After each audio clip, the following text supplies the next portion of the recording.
Kau perbuat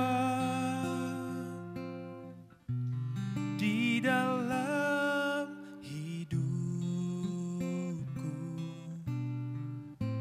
rancangan indahmu terjadi di hidupku. Bapa yang mengerti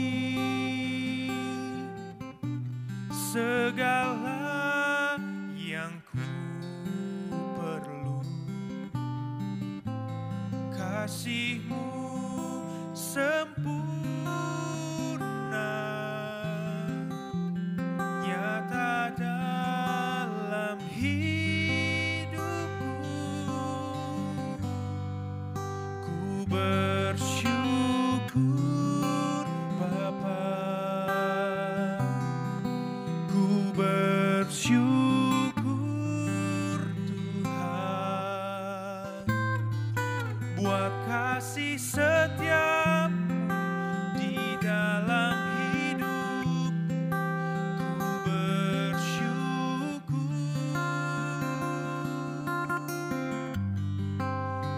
bersyukur Bapa, ku bersyukur Tuhan buat kasih setia-Mu di dalam hidupku. Ku bersyukur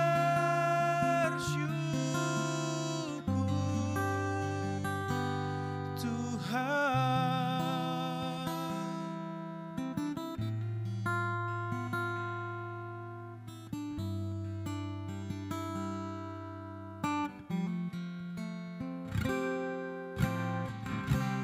Banyak yang Kau perbuat di dalam hidupku, rancangan indahmu terjadi di hidupku. Bapa yang mengerti segala yang ku perlu, kasih-Mu sempurna nyata dalam hidupku. Ku bersyukur Bapa, ku bersyukur Tuhan buat kasih setia-Mu di dalam hidup. Ku bersyukur,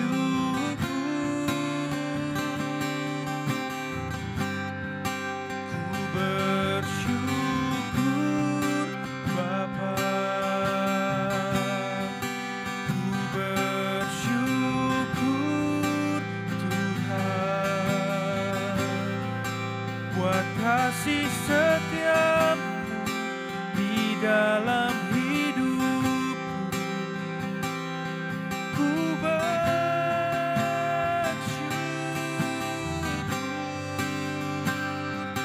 Tuhan. Terima kasih, ku naikkan syukur di hadapan-Mu Tuhan. Ku bersyukur karena kebaikan-Mu di dalam hidupku. Terima kasih Tuhan. Ku bersyukur Bapa, Kau selalu setia di dalam hidupku. Kau selalu bersamaku Tuhan di setiap musim hidupku. Kau selalu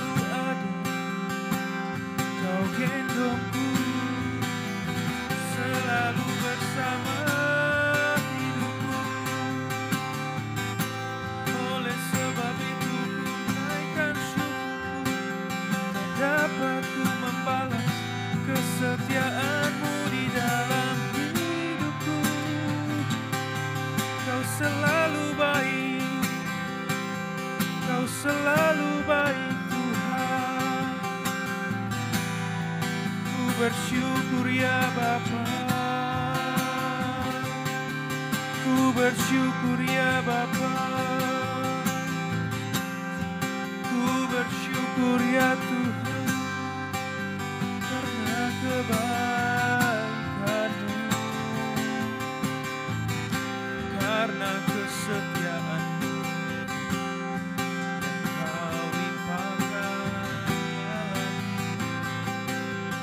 Terima kasih, terima kasih Tuhan, terima kasih Yesus, terima kasih, terima kasih, haleluya. Ku bersyukur Bapa, ku bersyukur Tuhan, buat kasih setia-Mu di dalam hidupku. Ku bersyukur,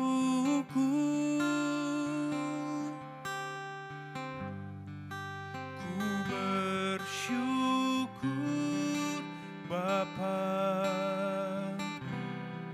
ku bersyukur Tuhan, buat kasih setia-Mu di dalam hidup. Ku bersyukur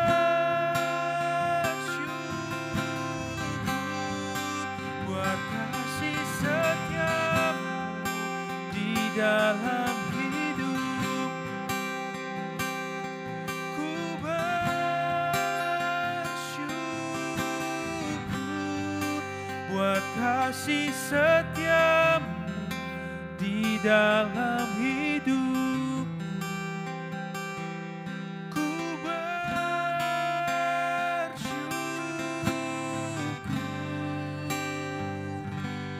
Tuhan.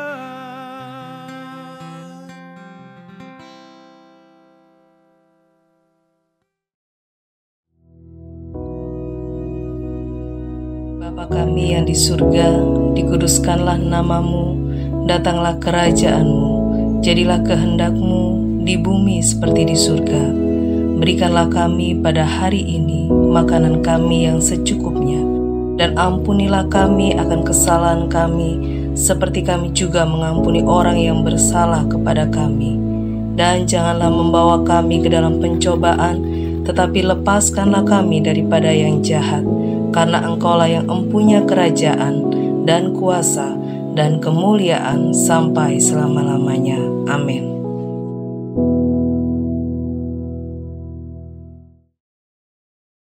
Shalom, puji nama Tuhan, selamat pagi. Selamat berjumpa kembali di hari yang baru. Saya percaya di hari yang baru ada mujizat Tuhan, ada berkat Tuhan yang baru bagi kita semua.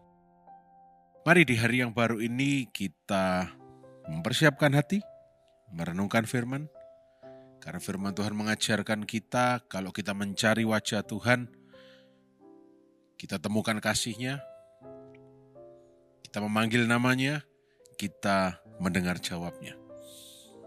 Nah, firman Tuhan kita akan baca dari Mazmur pasal yang ke-63, ayat, kalau di dalam bahasa Indonesia ayat pertama dan kedua. Kalau di aplikasi Alkitab saya di sini ayat 1 dan 2. Firman Tuhan berkata, Mazmur Daud ketika ia ada di padang gurun Yehuda. Ayat 2, Ya Allah, Engkaulah Allahku, aku mencari Engkau, jiwaku haus kepadamu, tubuhku rindu kepadamu, seperti tanah yang kering dan tandus, tiada berair. Saya potong sampai ayat ini dulu. Kalau kita membaca kurang lebih kalimatnya bernadakan seperti ini. Paling tidak kita bisa membaca situasi Daud saat itu bukan sedang dalam keadaan pesta pora.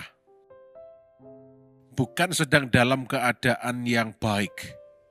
Dari lokasi saja kita bisa membaca bahwa Daud keadaannya susah. Di padang gurun. Tapi ketika dia memandang Tuhan, ketika dia mengenal Tuhannya, Daud tidak memiliki pandangan yang susah. Tetapi pandangan Daud jauh ke depan, yaitu diarahkan kepada pandangan penuh dengan kemenangan. Saya percaya saudara, ini bukan sekedar soal tetap optimis atau berpikir positif, tetapi ini lebih kepada percaya kepada Tuhannya. Bahwa Daud tidak akan jauh-jauh dibawa ke sini hanya untuk mengalami situasi yang susah dan hidupnya akan berakhir dalam keadaan yang susah. Karena dia tahu rancangan Tuhan adalah hari depan yang penuh dengan harapan. Demikian pula kalau kita lihat kisah hidup Daud. Ketika Daud menghadapi Goliat, secara jasmani Daud tahu Goliat itu sulit, belum pernah terkalahkan. Tetapi Daud tidak melihat Goliatnya, tapi Daud melihat Tuhan yang menyertai dia. Daud tidak melihat Goliat yang ada di depannya, tetapi jauh dia memandang ke depan dia. Dia melihat ada kemenangan yang Tuhan sediakan karena Tuhan yang suruh. Kalau Tuhan yang berfirman, tidak mungkin firman itu sia-sia. Kalau Tuhan yang berjanji, tidak mungkin janjinya itu tidak tergenapi. Kecuali kita yang mangkir atau keluar dari jalur janji Tuhan. Saya bisa katakan begini saudara, kalau kita berada di dalam jalur janji Tuhan, tidak ada itu namanya mustahil, itu tidak ada. Tapi di dalam Tuhan justru begini, tidak ada yang mustahil bagi orang yang percaya. Daud saat di padang gurun itu saudara, kalau dia memandang keadaannya saat itu dan dia memilih untuk mengikuti keadaannya, dia terpuruk oleh keadaannya saat itu. Dia tidak bisa memandang jauh ke depan, maka dia juga akan susah. Dia akan berbicara setiap pagi dia membuka mata, dia akan berkata, bagaimana sih hidupku? Kok seperti ini sih? Dulu kecil angon wedus, sekarang juga malah seperti ini, susah, berat. Tapi Daud tidak pernah lihat now. David never think of now. Tidak pernah berpikir tentang yang sekarang sedang terjadi. Tetapi Daud berpikir ke depan. Into the future. Daud percaya Allahnya yang baik yang membawa dia sejauh ini. Tidak mungkin membawa dia hanya untuk dibantai kelaparan, kesusahan, kekurangan. Tidak mungkin Allahnya membawa dia sejauh ini hanya untuk bad situations, ya, keadaan yang sulit dan seterusnya. Oleh karena itu di ayat yang kedua dikatakan, ya Allah, Engkaulah Allahku, aku mencari Engkau. Di dalam bahasa aslinya, bahasa Ibrani digunakan kata syahar. Syahar artinya, ya, early activities. Pokoknya utama, begitu ya, menomorsatukan. Ya Allah, Engkaulah Allahku, aku menomorsatukan mencari Engkau. Menomorsatukan Tuhan. Ya. Itu yang Daud lakukan di dalam keadaan yang susah. Memang nada dari ayat yang kedua ini berbunyi, jiwaku haus. Ya namanya orang susah pasti ada hausnya, ada laparnya, ada rasa bagaimananya agak sedikit down. Tapi saat susah dia tidak tenggelam dalam kesusahannya. Justru dia memandang ke atas, percaya bahwa Tuhan pasti penuhkan. Tuhan pasti cukupkan. Bahwa Tuhan pasti menolong. Daud dengan jelas berkata, ya Allah, Engkaulah Allahku. Bukan cuma rohku, tetapi tubuhku, jiwaku juga merindukan Engkau. Kalau saudara lupa ya, kalau saya boleh tarik sedikit lebih jauh lagi. Mengapa sih kok Daud berada di padang gurun ini? Keadaannya bukan karena dia cari gara-gara atau dia nganggur, saudara. Dia pergi ke tempat yang menyusahkan, enggak. Tetapi Daud lari dari ancaman anaknya sendiri yaitu Absalom.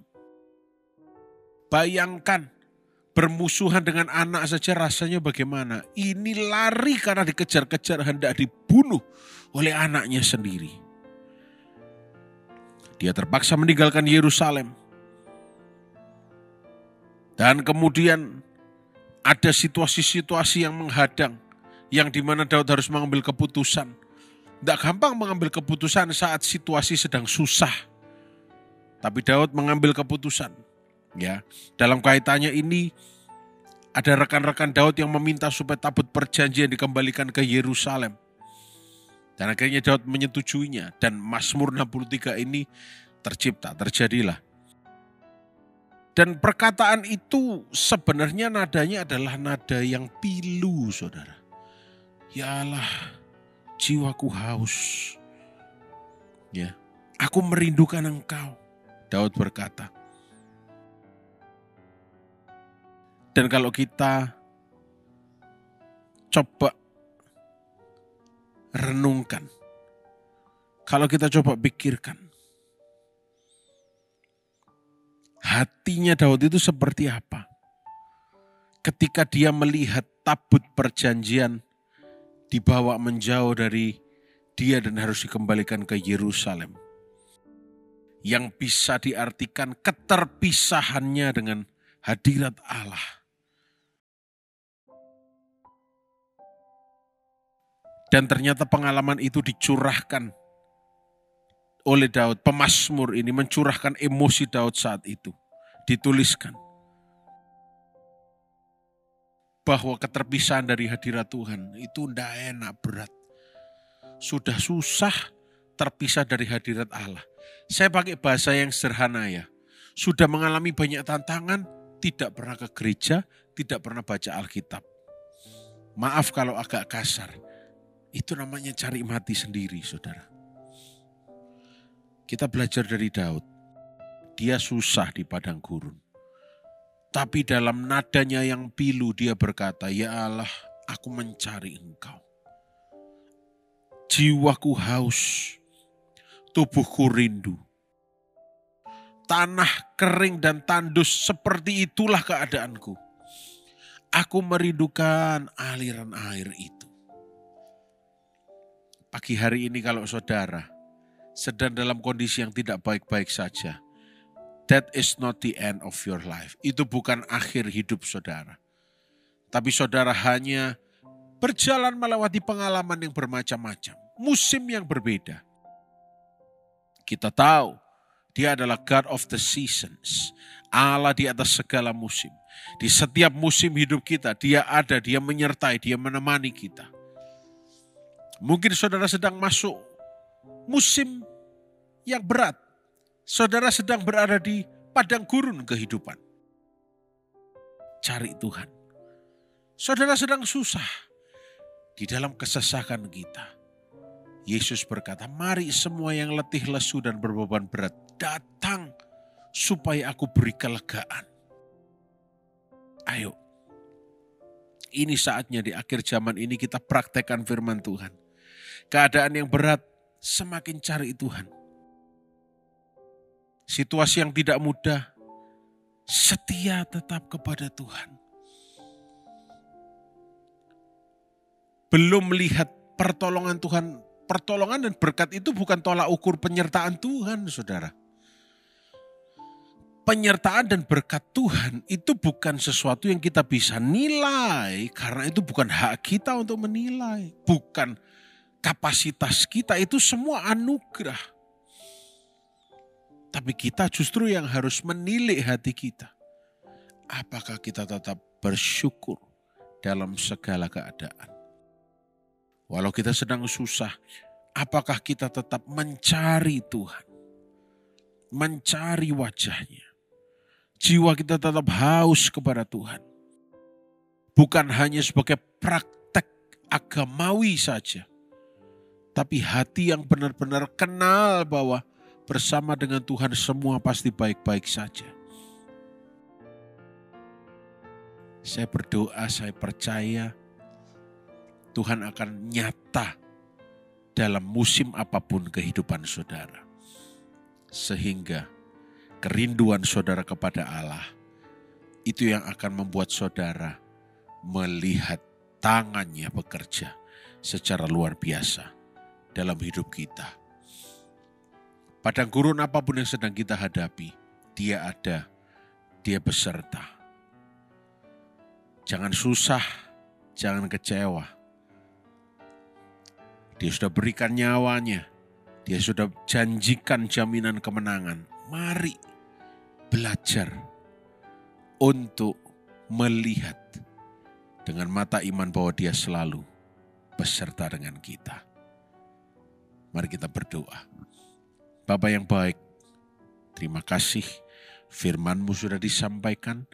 Biar di dalam nama Yesus panjang hari ini kami semua sehat, diberkati dan dibungkus dengan darah Yesus. Apapun yang kami kerjakan Tuhan Yesus buat berhasil. Terima kasih Tuhan. Kami sudah merenungkan firman-Mu, kami sudah menyembah-Mu. Sepanjang hari ini kami lihat penyertaan Tuhan terjadi nyata dalam hidup kami. Dalam nama Yesus Kristus, haleluya. Amin. Selamat pagi, selamat beraktivitas. Tuhan Yesus memberkati.